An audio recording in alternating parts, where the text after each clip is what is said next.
एक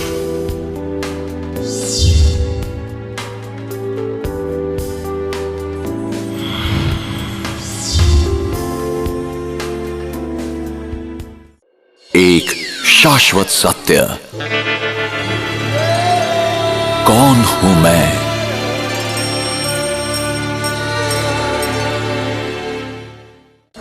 आज मानव विकास के जिस मुकाम पर आ पहुंचा है, वहां उसके लिए अब कुछ भी असंभव नहीं रहा। क्या हम विकास की इस दौड़ में स्वयं को तो नहीं भूल गए हैं? अब प्रश्न है, क्या शरीर मस्तिष्क के साथ अपने आप में संपूर्ण है? शरीर के विभिन्न अंगों को कौन चलाता है? मस्तिष्क को समय अनुसार सही संकेत देने वाला कौन है? संकल्प कहां से उत्पन्न होते हैं? देह के साथ उनके अंत व्यवहार कैसे होते हैं? क्या विचारों का मूल स्रोत मस्तिष्क है या मस्तिष्क का भी संचालन करने वाला कोई और है?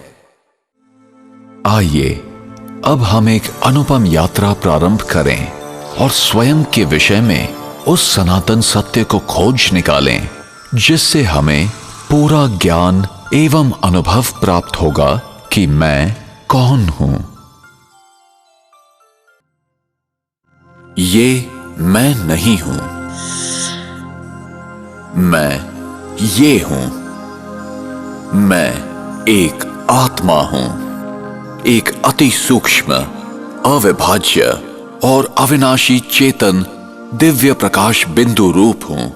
एक पराभौतिक सत्ता हूं। जब तक मैं आत्मा इस देह में हूं, तब तक ये कहा जाता है कि देह जीवित है। जब मैं आत्मा देह से निकल जाती हूं, तो शरीर शव हो जाता है। इस घटना को ही मृत्यु कहते हैं।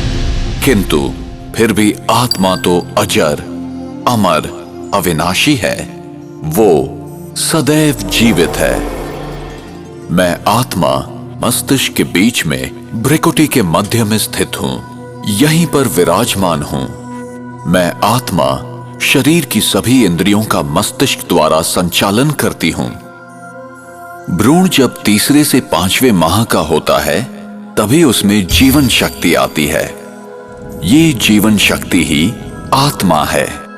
सामान्यतः जब आत्मा नए शरीर में प्रवेश करती है, तो पिछले जन्म के अनुभव, स्मृतियां और घटनाओं को भूल जाती है। इसकी दूसरी ओर मृत्यु क्या है? मृत्यु वो स्थिति है जब आत्मा शरीर छोड़ देती है। और आत्मा जब शरीर छोड़ती है, तो वो शरीर जो खून, हड्डी, मांस से बना हुआ आत्मा का वस्त्र है, एक पुतला मात्र रह जाता है, जो प्रकृति के पंच तत्वों में विलीन हो जाता है।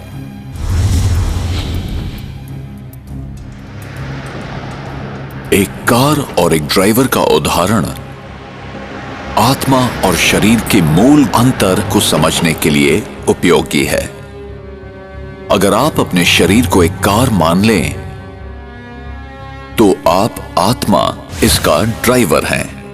जैसे ड्राइवर गाड़ी को नियंत्रित करता है, घुमाता है या रोकता है, वैसे ही आत्मा शरीर की विभिन्न गतिविधियां करती है। अब प्रश्न ये है कि मैं अपने आप को आत्मा कैसे महसूस करूं?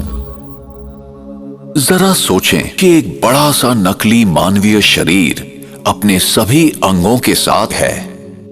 अगर आप आंखों की खिड़की के पास इस शरीर में एक कुर्सी पर बैठे हुए हैं, तो फिर आपको क्या अनुभव होगा?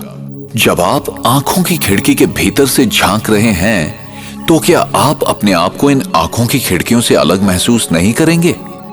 आत्मा भी ऐसे ही महसूस कर सकती है कि आत्मा और शरीर अलग हैं।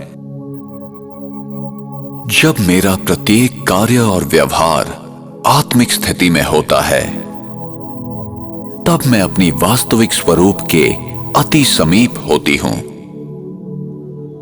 यही आत्मिक स्थिति है। इसलिए अपने आप को आत्मा समझें। अपने जीवन को आध्यात्मिक दृष्टिकोण से जिएं और सबके प्रति सकारात्मक वृत्ति रखें, जिससे हमारा जीवन और हमारा समाज शांति, पवित्रता, खुशी और प्यार के प्रकाश से जगमगा उठे।